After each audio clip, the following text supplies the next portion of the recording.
Assalamualaikum bunda-bunda dan sahabat-sahabat semua. Di video kali ini saya ingin sharing resep cara pembuatan rendang. Disimak ya videonya dan bahan apa saja yang kita gunakan. Di sini saya sudah menyiapkan bahan-bahan untuk membuat rendang ini. Di sini saya sudah punya 3 kilo daging sapi yang sudah saya potong-potong seperti ini. Untuk daging sapi ini terserah mau bagian mana. Kemudian di sini saya ada bumbu untuk dihaluskan bawang putih. Bawang putih ini sekitar 50 gram. Bawang merah juga sekitar 50 gram. Kemudian di sini ada tambahan 1 buah bawang bombay. Saya sudah potong-potong seperti ini. Kemudian di sini ada 3 batang serai, saya juga sudah potong-potong seperti ini biar memudahkan untuk memblender nanti. Kemudian di sini ada 30 gram lengkuas sudah saya iris tipis seperti ini. Kemudian 1 jempol jahe sudah saya iris. Kemudian di sini ada 2 sendok makan ketumbar bubuk. Ini saya menggunakan ketumbar bubuk. Kalau teman-teman ada ketumbar utuh lebih bagus. Kemudian di sini ada 10 sendok makan cabai merah giling. Dan di sini untuk penambah rasa pedasnya di sini saya ada 20 biji cabai rawit warna merah. Cabai ini sangat pedas. Kemudian di sini ada bumbu tambahan atau untuk dicemplungin daun jeruk dan daun kunyit. Banyaknya sesuai selera. Kalau saya suka lebih banyak. Kemudian garam. Dan juga di sini ada 2 liter santan kekentalan sedang.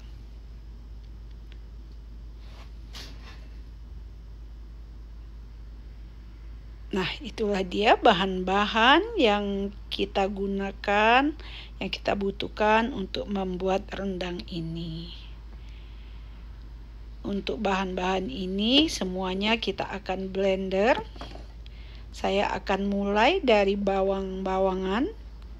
Karena blender saya ini kecil, jadi saya akan memblender bawang putih, bawang merah terlebih dahulu. Kalau teman-teman mau digiling itu lebih bagus, tapi di sini saya menggunakan blender lebih praktis. Karena jika kita menghaluskan bumbu-bumbu terlalu banyak itu kalau untuk digiling lumayan juga capek dan pegel. Nah, untuk memblender ini saya tambahkan sedikit air, tapi teman-teman jika mau menambahkan minyak juga boleh. Di sini saya menggunakan sedikit air. Kemudian kita blender bawang putih, bawang merah, dan bawang bombay ini sampai halus. Di sini saya menggunakan mungkin 2 kali karena blender saya kecil, jadi saya haluskan dulu bawang-bawangnya. Nah, jika sudah halus seperti ini, kemudian kita pindahkan ke dalam mangkok. Seperti ini karena blendernya akan kita pakai lagi untuk menghaluskan lengkuas, serai, jahe, dan bumbu-bumbu lainnya. Nah, di sini saya akan masukkan lagi sisa dari bawang putih, bawang merah tadi yang sudah saya blender. Kemudian sisanya saya akan blender lagi. Di sini semua bumbu jahe, lengkuas, dan serai ini saya masukkan jadi satu. Kemudian saya tambahkan juga sedikit air untuk membantu saya menghaluskan. Tapi banyak juga orang menggunakan minyak. Sebenarnya fungsinya sama, tapi di sini saya selalu menggunakan air biasa saja jika saya ingin memblender bumbu-bumbu.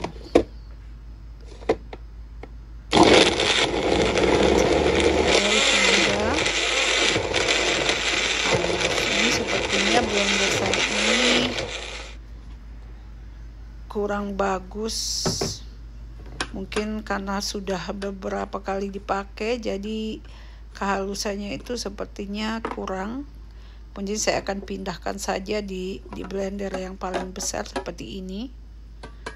Saya akan pindahkan di dalam blender yang gede. Jadi nanti semua bumbu atau sisa-sisa bumbu yang belum dihaluskan, termasuk bawang-bawangan tadi, kita bisa masukkan jadi satu di sini. Di sini saya masukkan cabai giling. Kemudian saya masukkan juga ketumbar bubuk.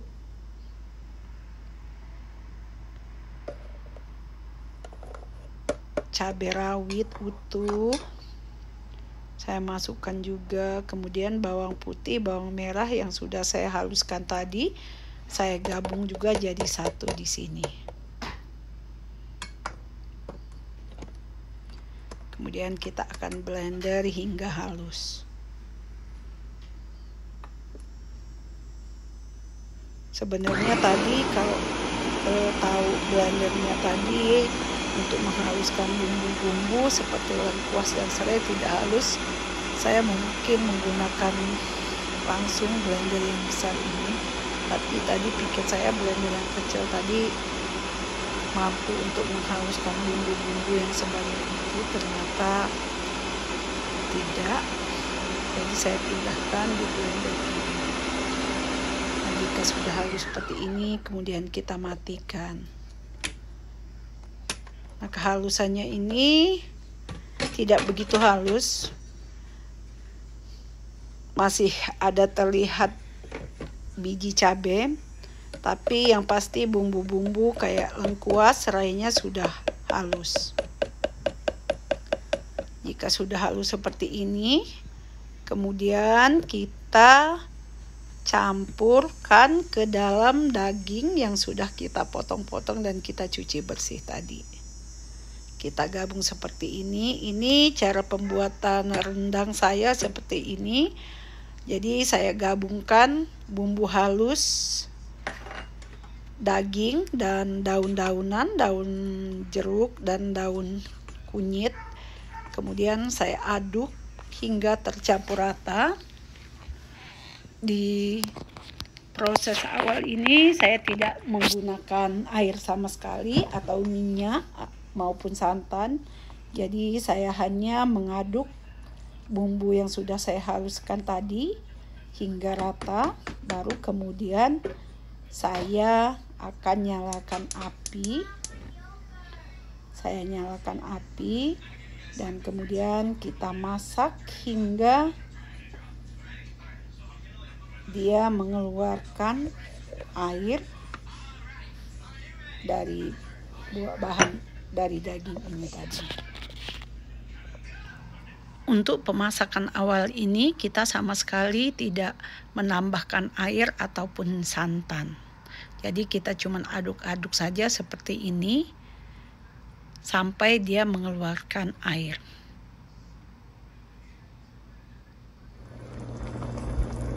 Ini penampakan setelah mendidih. Cukup banyak mengeluarkan air ya, mungkin karena di saat saya memblender tadi atau menghaluskan bumbu, saya menggunakan air untuk memblender, jadi airnya lumayan cukup banyak. Makanya setiap saya membuat rendang ini, saya masak dulu daging dan bumbu bersamaan, kemudian saya tunggu sampai air dari daging ini benar-benar mengering, baru kemudian saya tambahkan santan. Jadi kita masak dengan api kecil agar daging ini benar-benar lembut. Kemudian jika sudah sedikit air ini mengering, kita baru tambahkan santan dan garam. Ini juga bisa jadi tip buat kita untuk memasak rendang agar menghasilkan daging rendang ini lembut. Jadi kita masak, jangan dulu dimasukkan santan dan juga garam, karena katanya jika kita sudah memasukkan garam dan santan itu membuat daging ini akan menjadi alot. Nah, itulah tip untuk memasak rendang agar menghasilkan rendang itu lembut dari saya. Semoga bermanfaat buat teman-teman semua. Silakan disimak lengkap videonya, cara pembuatan rendang ala dapur saya. Jika sudah mengering seperti ini, kemudian saya akan menambahkan santan di sini. Untuk santan ini saya menggunakan 2 liter santan, jadi saya akan masukkan setengahnya dan setengahnya saya akan tinggalkan di sini. Seperti ini. Nanti jika sudah mulai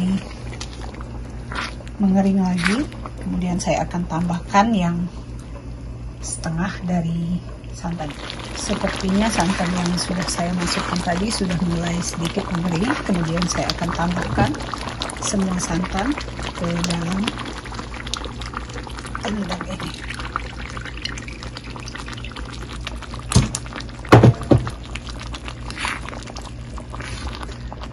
Dan untuk garam, di sini saya belum masukkan sama sekali.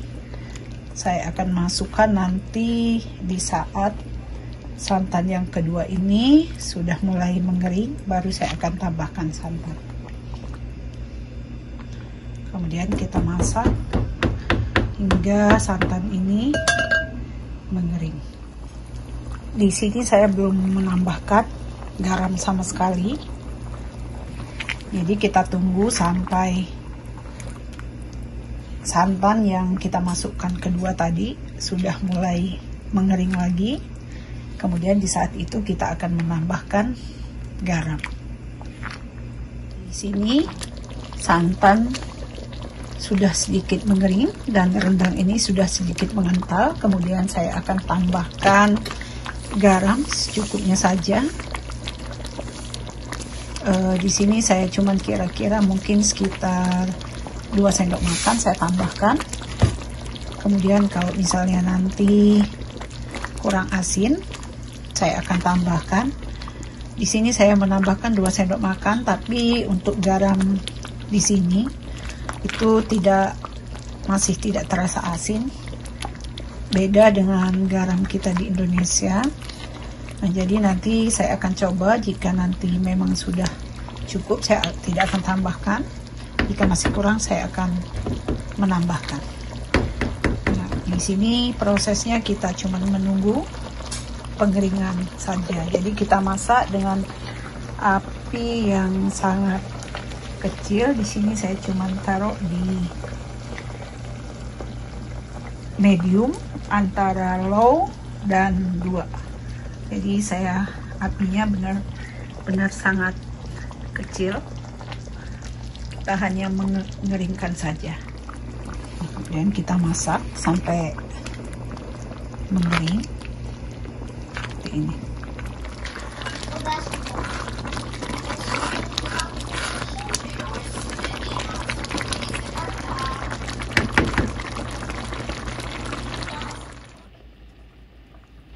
Nah, inilah dia penampakan rendang yang kita masak tadi. Sudah sedikit mengental dan sudah siap untuk kita sajikan dengan nasi putih. Ini masih berbentuk kalio, tapi kalau teman-teman ingin menjadi rendang yang kehitam-hitaman, cukup kita masak dengan api kecil dengan sedikit lama hingga air dari rendang ini atau santannya benar-benar mengering. Hasilnya juga lembut dan cukup enak buat disantap dengan nasi putih. Terima kasih.